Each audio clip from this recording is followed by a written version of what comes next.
Most people's number one fear is public humiliation. Okay. I don't give a anymore. I'm not afraid of it. Mel Gibson is no stranger to shaking things up, but this time, he's taking on the very heart of the Hollywood's woke culture and leaving it in shambles. After years of being sidelined and canceled, Gibson has come roaring back, unapologetic and defiant, reminding the world that he's not one to be silenced. With Hacksaw Ridge proving his talent and resilience, he's now become a symbol of rebellion against the woke mob that's been running the show.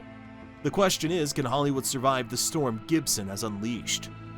Gibson have joined forces to tell the true story of a roustabout fighter who literally smashes into his higher calling. Our own Raymond Arroyo interviewed the filmmakers in LA. Raymond, aren't you lucky? Laura, Father Stu is a faith-based film like no other. Wahlberg, Gibson, and writer-director Rosalind Ross told me in this Ingram Angle exclusive what sets it apart, and they gave us a glimpse of the chemistry that makes it so powerful. Watch. A few months back, there was a buzz online that had everyone talking. The claim? Mel Gibson and Mark Wahlberg were teaming up to launch an anti-woke film studio. You might have come across this on Facebook or some other social media site. And for a moment, it felt like Hollywood was about to take a refreshing turn away from the suffocating grip of woke culture.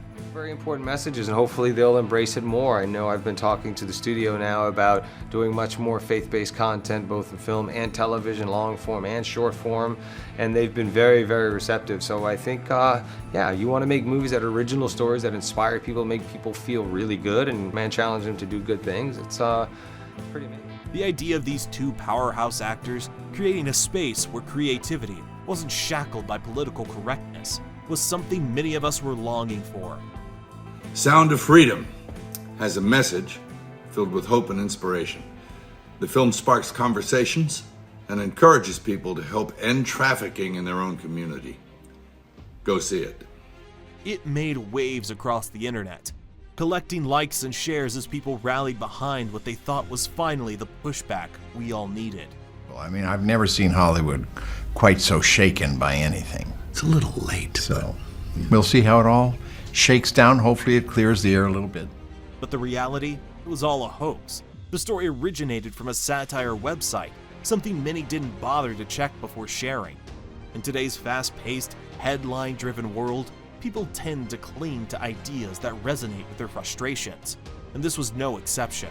It's pretty much based on money, the system here. It is. Yeah. The system is completely based on money. Yeah. The studio system. Yeah. To a degree, I think the way I look into the system is based on money. They thought of someone like Gibson, who's already known for not playing by the rules of woke Hollywood. Taking a stand and creating a studio free from these shackles was exciting. The fact that the story gained so much traction despite being debunked shows just how hungry people are for a change in the entertainment industry. Do you think that Hollywood is surprised that movies like this that take religion seriously do so well? There's been a spate of them the last few years. You know, I think it'll continue to open people's eyes. We've all struggled with the whys of the world. We're all dealing with the inevitable, which is mortality, and so Hollywood has lost its touch with its audience, plain and simple. It's no secret that more and more movies are pushing agendas rather than focusing on good storytelling. People are tired of it. We've been bombarded with virtue signaling and narratives that feel forced. The excitement behind the Gibson-Wahlberg rumor wasn't just about them starting a studio. It was about the possibility of escaping the woke nonsense that has taken over our screens. Hollywood's a mafia. It's a big, dark mafia. Yeah, it is. This whole incident highlights a growing anti-woke sentiment, not just in entertainment, but in society as a whole. People are fed up. They're craving real, authentic stories again, without the political undertones that seem to sneak into everything nowadays.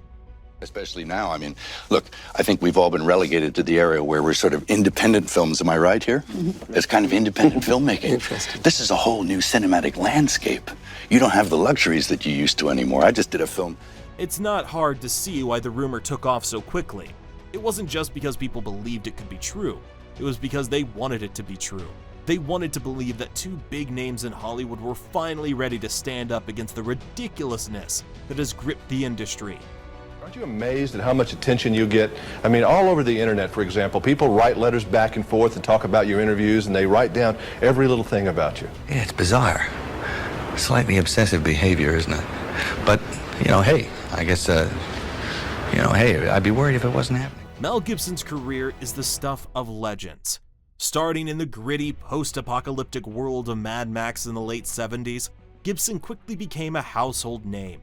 He had a magnetic presence on screen, whether it was his role as a rogue cop in Lethal Weapon or his heart-wrenching portrayal of William Wallace in Braveheart. I think this is the best one he's ever done, folks. This is really an epic film, the Scottish epic Braveheart. Please welcome Mel Gibson.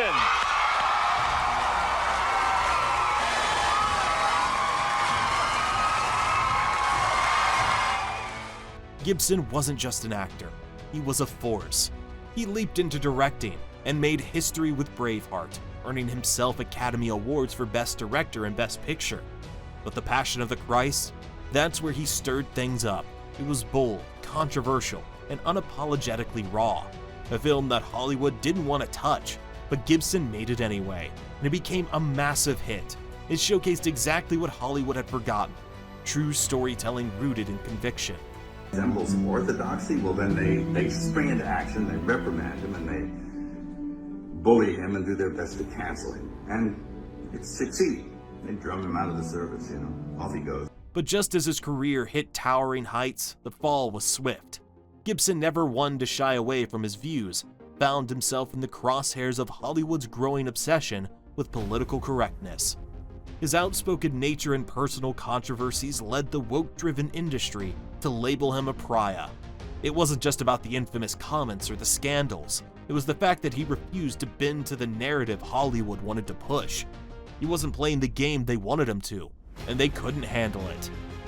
Mel Gibson's movies have earned $2.5 billion. So does it mean that if you bring in the money, you can say whatever you want? Hollywood, always quick to turn on its own, decided that Gibson no longer fit their sanitized version of acceptable public figures. Suddenly, he was blacklisted. Major studios distanced themselves from him, and he was cast aside as if his talent and contributions didn't matter anymore, because he didn't fit into the politically correct mold. It's the classic woke playbook. If you don't conform, you're out. And Gibson, he wasn't about to conform. Mel Gibson's film Hacksaw Ridge is making headlines in the entertainment world. It's based on the true story of Desmond Doss. He's a man of faith who joined the military during World War II, and a man whose faith encouraged his refusal to carry a weapon.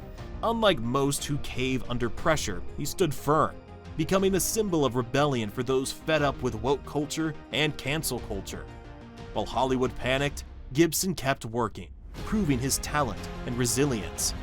Hacksaw Ridge was a massive success, showing that he didn't need Hollywood's approval to make powerful films. What do you think about all of this? Share your thoughts down in the comment section below. And don't forget to like the video and subscribe to the channel for more videos like this one. See you in another one soon.